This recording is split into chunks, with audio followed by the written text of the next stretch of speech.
যতদিন তোমার ক্ষমতা আছে, যতদিন তুমি সংসারের জন্য করতে পারবে, খাটতে পারবে, দুহাত ভরে রোজগার করতে পারবে, ততদিন তোমার ওই সংসার ভালোবাসবি, তোমার স্ত্রী ভালোবাসবি, তোমার ছেলে ভালোবাসবি, তোমার মেয়ে ভালোবাসবে। কিন্তু বাবা যেদিন আর সংসারের জন্য করতে পারবে না,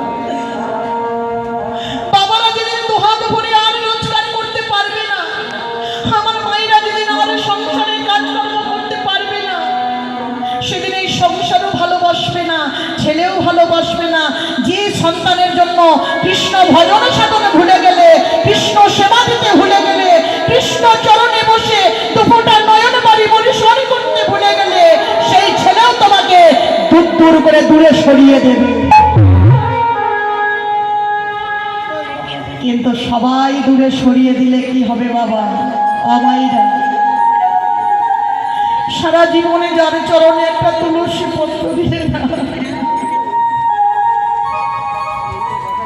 সারাদিন যে গোবিন্দের চরণ তলে 10 মিনিট বসে দুপুরটা নয়ন বাড়ি পরিশোধ করলে না, শেষের দিনে সবাই যদি চলে যায়, একজন তোমায় ছেড়ে কোনোদিন যাবে না।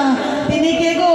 তিনি হলো আমার বিশ্বের স্রষ্টা মালিক ভগবান নিতাই গৌর হরি বল হরি।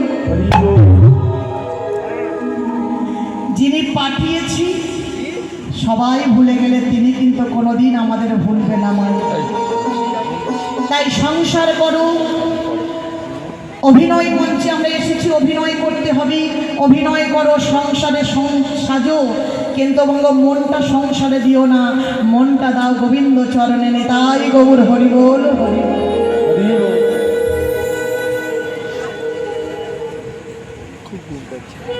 তাই এই দাঁড়িয়ে দাঁড়িয়ে অধর নয়নে কাঁদছে, অন্তর্যামী গৌর হরি অন্তরে জানতে পেরেছে মা, আর জানতে পেরে ডাক দিয়েছে বক্রেশ্বর, অবক্রেশ্বর।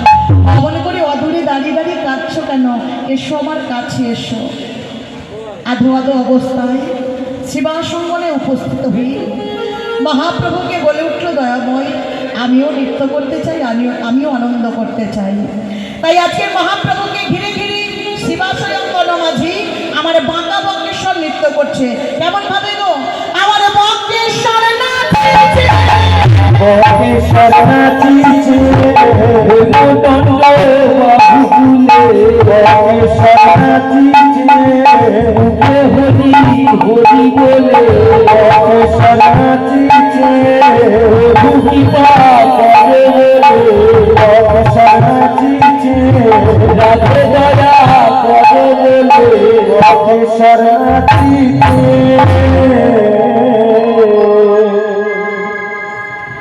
তাহলে এমন এক ভক্ত, যে ভক্তটি সোজা হয়ে দাঁড়াতে পারছে না, দুটি হেমদণ্ড বাহু তুলতে পারছে না, বদনে একবার কৃষ্ণ নাম গাইতে পারছে না, এমন ভক্ত হৃদয়ে যদি এমন কৃষ্ণ প্রেম, কৃষ্ণ ভক্তি থাকতে পারি, আমাদের মধ্যে কেন থাকবে না?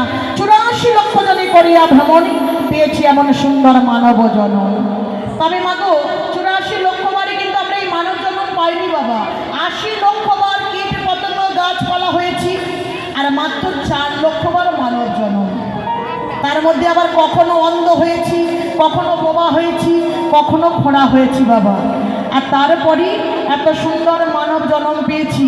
তাই এত সুন্দর মানব জন্ম যখন পেয়েছি, কৃষ্ণ বলার বদন পেয়েছি, তাই সবাই মিলে দুটি বাহু তুলি, বদন ভরে আমরা একবার হরিনাম করব, কৃষ্ণ নাম করব। চলো সবাই মিলে প্রেম সে বাহু তুলি। বাঁকা বক্রেশ্বরের মতো অবস্থা আমাদের এখানে কারো নেই। আর ভগবানকে জানাই, এমনভাবে কোনো ভক্তকে না জানা তিনি ধরাধামে পাঠান। কারণ যে ভক্ত অন্ধ হয় বাবা, সেই ভক্তই জানে অন্ধ হওয়ার কত জ্বালা। কি গো? যে ভক্ত বোবা হয়, সেই ভক্তটি জানে বোবা হওয়ার কত জ্বালা। যে ভক্তটি খোঁড়া হয়, সেই ভক্ত জানে খোঁড়া হওয়ার কত জ্বালা। আমরা এত সুন্দর মানব জন্ম পেয়েছি, দুটি বাহু তুলে বদন ভরে সবাই মিলে আমরা একবার নাম করব। চলো প্রেম সে সবাই মিলে বাহু তুলে।